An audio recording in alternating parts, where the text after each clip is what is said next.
নমস্কার ভিউয়ার্স। তো চলুন শুরু করা যাক শ্রীমদ্ ভগবদ গীতা যথাযথের ধ্যান যোগের পরবর্তী অংশ। আজকে শ্লোক 25। শনৈ শনৈরূপরমেদ বুদ্ধা ধৃতি গৃহীতয়া আত্মসংস্থং মনকৃত্তা ন কিঞ্চিদপি চিন্তয়েৎ। ধৈর্যযুক্ত বুদ্ধির দ্বারা মনকে ধীরে ধীরে আত্মাতে স্থির করে এবং অন্য কোনো কিছুই চিন্তা না করে সমাধিস্থ হতে হয়। তাৎপর্য: সুদৃঢ় বিশ্বাস ও বুদ্ধির প্রভাবে ইন্দ্রিয়ের কার্যকলাপ ধীরে ধীরে পরিহার করতে হয়। একেই বলা হয় প্রত্যাহার।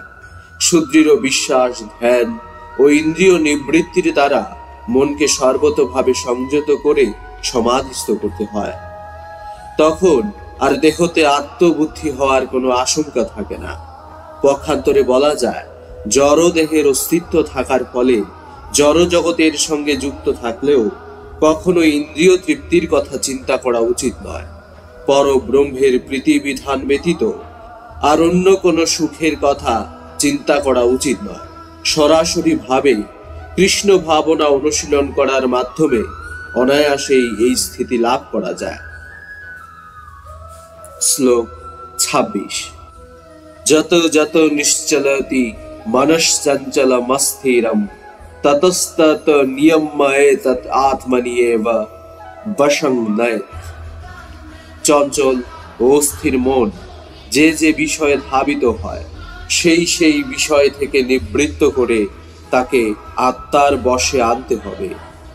তাৎপর্য: মন স্বভাবত চঞ্চল ও অস্থির, কিন্তু আত্মতত্ত্বজ্ঞ যোগীর কর্তব্য হচ্ছে সেই মনকে নিয়ন্ত্রিত করা। মনের দ্বারা তার নিয়ন্ত্রিত হওয়া উচিত নয়। যিনি তার মন এবং তার ফলে ইন্দ্রিয়গুলোকেও বশ করতে পেরেছে তাকে বলা হয় গোস্বামী অথবা স্বামী। আর যে মনের অধীন তাকে বলা হয় গোদাস অর্থাৎ ইন্দ্রিয়ের দাস। ইন্দ্রিয়ের প্রীতিবিধানের মানদণ্ড সম্বন্ধে একজন গোস্বামী ভালোভাবেই জানে। অপ্রাকৃত ইন্দ্রিয় সুখে ইন্দ্রিয়গুলো ঋষিকেশ অথবা ইন্দ্রিয়ের পরম অধীশ্বর ভগবান শ্রীকৃষ্ণের সেবায় নিয়োজিত থাকে। বিশুদ্ধ ইন্দ্রিয়ের দ্বারা ভগবান শ্রীকৃষ্ণের সেবা করাই হচ্ছে কৃষ্ণ ভাবনা। ইন্দ্রিয়গুলোকে পূর্ণরূপে বশ করার সেটিই হচ্ছে প্রকৃষ্ট পন্থা। আর সবচেয়ে বড় কথা হচ্ছে সেটি যোগ সাধনার পরম সিদ্ধি।